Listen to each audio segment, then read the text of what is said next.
Perkenalkan, saya Muhammad Akil Rahmatio dengan NIM 24086161. Di sini saya akan mempresentasikan mengenai pengenalan permainan sepak takraw. Asal-usul permainan sepak takraw. Pada zaman Kesultanan Melayu, permainan ini berasal dan kemudian dikenal dengan sebutan sepak rago atau sepak raga dalam bahasa Melayu. Pada tahun 1866, Asosiasi Olahraga Malaysia mulai merancang untuk aturan pertandingan sepak takraw. Pada 4 tahun berikutnya, asosiasi ini memperkenalkan pertandingan pertama dengan gaya voli pertama. Pada beberapa tahun berikutnya, permainan ini mulai masuk dalam kurikulum di sekolah-sekolah yang ada di Malaysia. Pada tahun 1940, gaya modern dalam permainan sepak takraw ini telah tersebar di Asia Tenggara dengan peraturan formalnya. Secara resmi, peraturan ini dikenal dengan permainan sepak takraw. Sepak takraw diambil dari kata sepak dalam bahasa Malaysia yang berarti menendang. Kemudian takraw diambil dari bahasa Thailand yang berarti bola anyaman.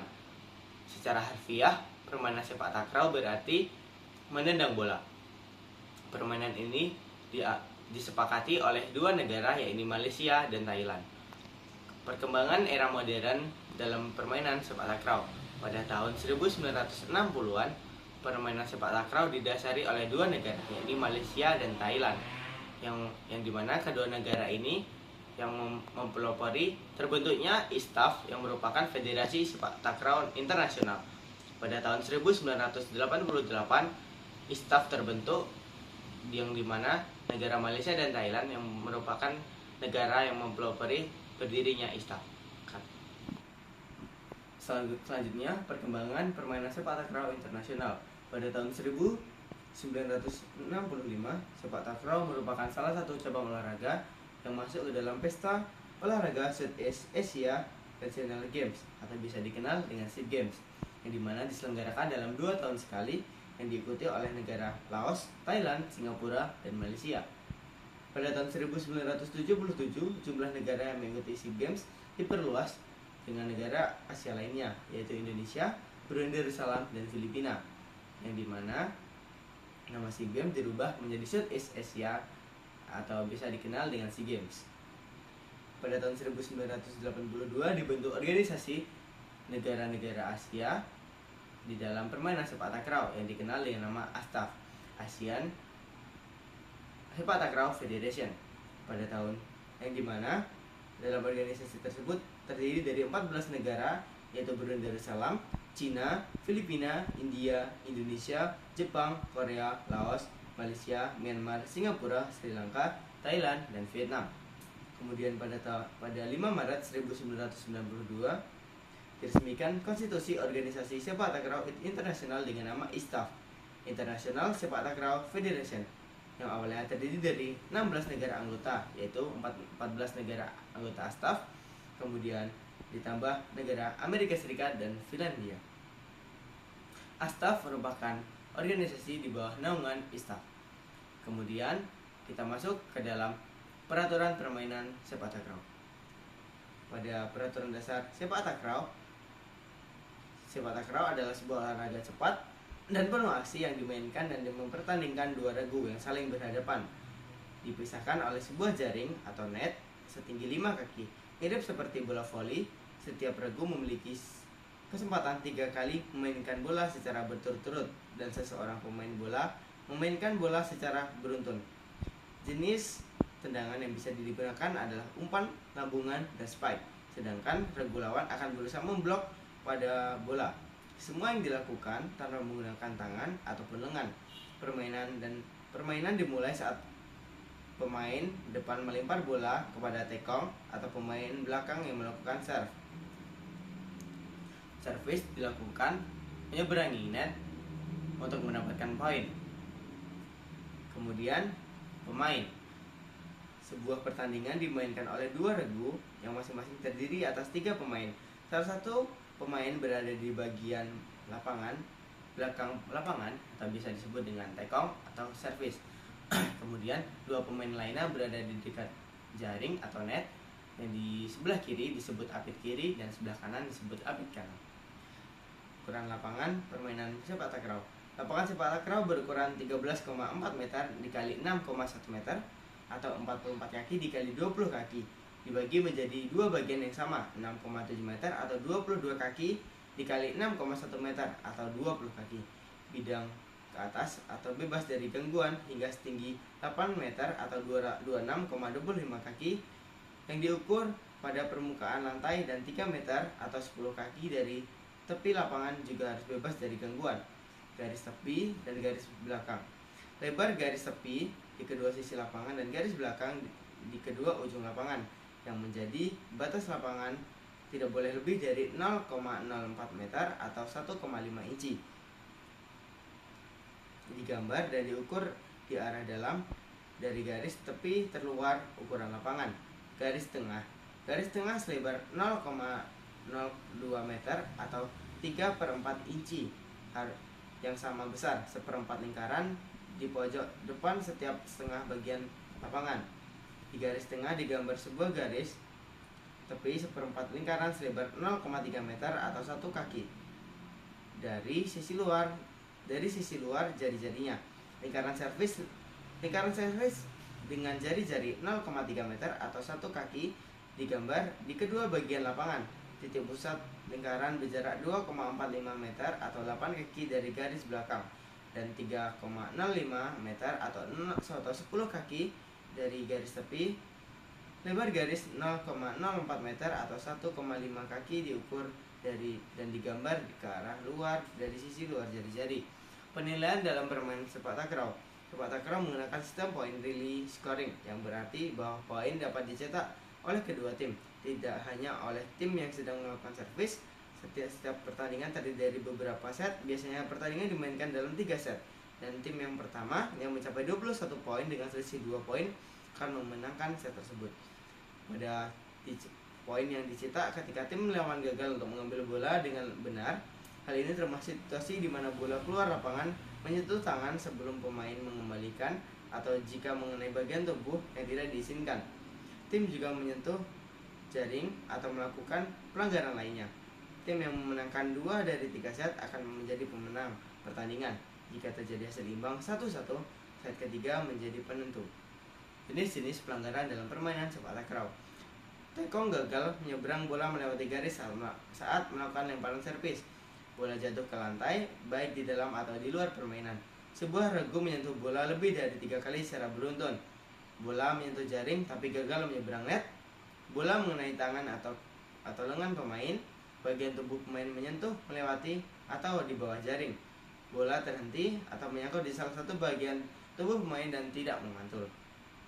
Selanjutnya, teknik dasar dalam permainan sepak takraw.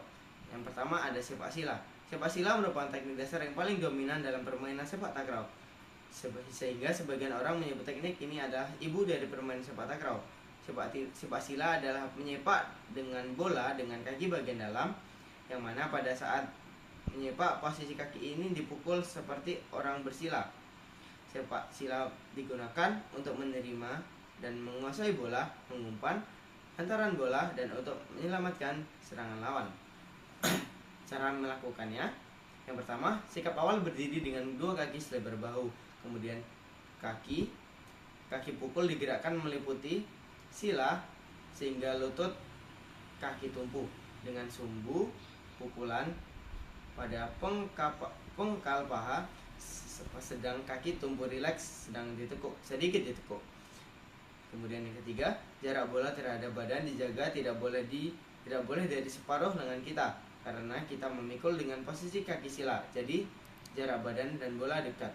Yang keempat, bola dipukul dengan kaki bagian dalam menghadap ke atas. Pergelangan kaki keraskan, jangan lemas untuk kekuatan pukulan dan agar tidak terjadi putaran bola saat dipukul. Badan sedikit dibungkukkan ke depan dan pandangan mata ke arah bola. Kedua tangan dibengkokkan pada siku dan dibuka di samping badan. Hal ini untuk menjaga keseimbangan. Yang keenam, pada saat perkenaan bola atau impact, pergelangan kaki tegangkan dan kaki tumpu luruskan. Yang terakhir, bola disepak ke atas melewati kepala. Tinggi rendahnya bola sangat tergantung pada kekuatan pukulan kaki dan tekanan kaki pada saat mengambil pukulan bola. Yang kedua ada sepak kuda. Sepak kuda adalah teknik menyepak atau sepakan dengan menggunakan punggung kaki. Sepak kuda dalam permainan ini digunakan sebagai teknik memainkan bola yang datangnya rendah dan kencang, atau menyelamatkan bola dari serangan lawan untuk bertahan, mengawal dan menguasai bola dan usaha menyelamatkannya. Cara melakukannya yaitu sikap pertama, yaitu sikap berdiri dengan kedua kaki selebar bahu. Kemudian begitu bola datang, lutut kaki sepak dibengkokkan sedikit sambil ujung-ujung jari mengarah ke tanah atau lantai. Kaki sepak diangkat ke arah bola yang datang di bawah lutut. Pandangan tertuju ke arah bola yang datang. Keempat, bola dipukul pada bagian bawahnya dengan punggung kaki saat perkenaan bola impact. Pergelangan kaki diperkenakan keras agar bola dapat diarahkan dengan baik dan tidak terjadi banyak putaran. Yang kelima, badan dibungkukkan sedikit dan kaki ditumpukan di tekuk. Jarak antara bola dan dengan badan dijaga agar separuh lengan sampai satu lengan. Yang keenam, bola disepak ke atas tinggi lutut. Yang ketujuh, agar bola dapat dipukul tegak ke atas, maka saat perkenaan posisi punggung kaki lurus dan datar. Kedua tangan dibuka dan di samping badan dan dibengkokkan pada siku untuk menjaga keseimbangan. Yang ketiga ada sepak tongkah. Sepak tongkah adalah teknik dalam permainan sepak takraw yang digunakan untuk mengontrol bola dengan kaki. Dalam bahasa Melayu, tongkah merujuk pada gerakan menendang atau menyepak. Cara melakukannya yaitu yang pertama, berdiri dengan kaki selebar bahu, rapatkan kaki yang dominan ke depan dan pastikan badan dalam keadaan rileks. Yang kedua, fokus pada bola yang akan datang. Perhatikan arah dan kecepatan bola. Angkat kaki belakang sedikit ke atas untuk bersiap melakukan tendangan. Yang ketiga, angkat kaki dominan ke arah bola. Gunakan bagian atas kaki atau jari kaki untuk menyepak bola dengan kuat. Tendangan harus dilakukan dengan gerakan yang cepat dan tepat. Yang keempat, arahkan tendangan ke lokasi yang strategik seperti ke arah sudut lapangan atau ruang kosong di sisi lawan. Selanjutnya, ada gerakan smash. Smash dalam permainan sepak takraw adalah cara termudah untuk mendapatkan poin. Dalam sepak takraw, permainan melakukan smash dikenal dengan smash gulung atau bisa disebut dengan salto, yang merupakan gerakan smash yang paling menarik dan akrobatik dalam permainan sepak takraw. Smash dilakukan dalam gerakan salto di udara. Cara melakukannya yaitu yang pertama, sikap awal berdiri membelakangi net. Awalan yang dilakukan dengan cepat dengan cara melangkah atau lari kecil yang menuju arah datangnya bola. Yang kedua, menoleh ke atas dengan bertumpu pada salah satu kaki terlebih dahulu. Kemudian segera diikuti dengan memperendahkan badan dengan jalan menekuk lutut agar ke bawah. Bahkan kaki ditumbuk ke atas secara eksplosif dengan bantuan kedua tangan. Ketiga, setelah menolak badan berputar melakukan gerakan salto, guling ke belakang, diikuti dengan kaki tumpu ditarik ke atas untuk menjemput bola yang akan dipukul. Yang keempat, smash dilakukan dengan punggung kaki saat bola berada di titik ketinggian jangkauan kaki. Pukul menukik tajam ke daerah lapangan lawan melewati atas net. Yang kelima, kecepatan gerak putaran salto di udara dipengaruhi oleh timing bola dan kaki pukul. Bola umpan-umpan pendek menuntut pada putaran bola lebih cepat dan dibanding umpan-umpan yang tinggi. Selanjutnya, kesimpulan. Sepak takraw adalah olahraga tradisional yang kaya akan sejarah dan budaya. Dari akar sejarahnya yang ada di dalam Asia Tenggara hingga internasional yang semakin meningkat, dan sepak takraw membuktikan dirinya sebagai salah satu olahraga yang unik dan menarik. Dengan dukungan yang terus berlanjut dari federasi olahraga dan masyarakat, diharapkan sepak takraw dapat berkembang di seluruh belahan dunia. Baiklah, mungkin cukup sekian presentasi dari saya. Mohon maaf apabila ada kesalahan dalam penyampaian materi. Saya akhiri. Wassalamualaikum warahmatullahi wabarakatuh.